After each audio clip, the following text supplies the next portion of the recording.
I'm now going to talk you through how to set up the Quantum Cloud to deliver digital files and more to your clients.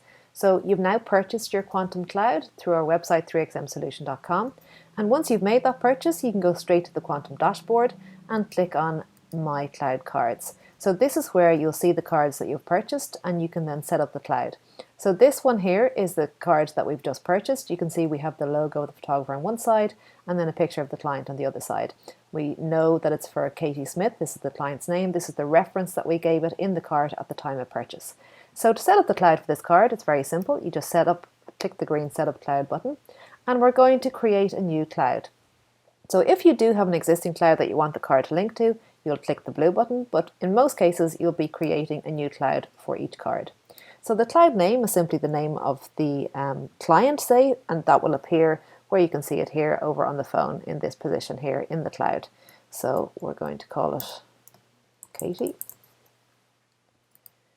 and then click Save and Continue. Now this is where you upload the photos for the cloud, so it's a very simple drag and drop uploader. So I'm just going to select a few files from the computer, drag them on there, and they'll pop in here, and then all you have to do is hit upload, and you can see the little progress bar down here that shows you the progress of the upload itself. We do resize the images to a maximum of 5,000 pixels on the longest side. Purely, we want it to be a nice, quick, seamless experience for your clients, and they're looking at it on a mobile phone. Generally, it can be viewed as well on a desktop or PC, but 5,000 pixels is perfectly well sized to either print or to view on a screen, so that's why we do that. And it's almost finished the upload. You can see over here on the right hand side it shows you the last 10 images uploaded. And once they're all uploaded, you can then hit Save and Continue. And now we can see the images that we've just uploaded. So here is where we want to select what we call a cover photo. So this will basically be the background image of the cloud itself. So it's a good idea to choose maybe a portrait image because phones are generally portrait orientation. But if you do choose a landscape image, for example, just make sure that the part you want to be visible on the screen is in the center of the image because it will default to center. But this one here looks like a really good option for the background image or the cover photo. Now you can do other things. Say your photo uploads and it is rotated sideways for some reason, you can rotate the image. You can also view it as a larger image if you want to see it in more detail, or you can of course delete an image if you don't want to include it in the cloud. So once you've chosen your cover photo, it's just a matter of hitting Save and Continue. Now this brings us to the first optional area of the cloud itself, which is digital downloads. So you can see we have buttons for web resolution, so these are perfect for viewing on screen or for sharing on social media, and we have print resolution, so files that are suitable for printing as photographs.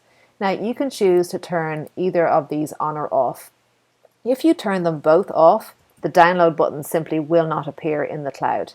You can choose to have web resolution size only available for download, or print resolution only, or of course you can have both turned on. It's entirely up to you.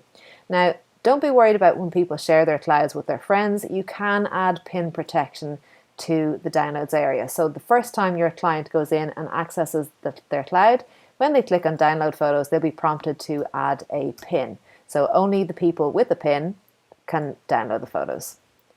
So I'm going to hit Save and Continue, and this brings me to my next optional section, which is sharing. So this is a very simple turn it on or off. We suggest that you leave it on. It's nice for clients to be able to share their Quantum Cloud, and this uses the native share functionality on the phone itself, so they can share a link to their cloud through messaging apps, email, WhatsApp, anything like that, or even on social media. So we'll leave that turned on and we'll hit Save and Continue. And this brings us to the video section. Again, another optional section. If you choose no video, as you can see selected here, the video button will not appear on the cloud.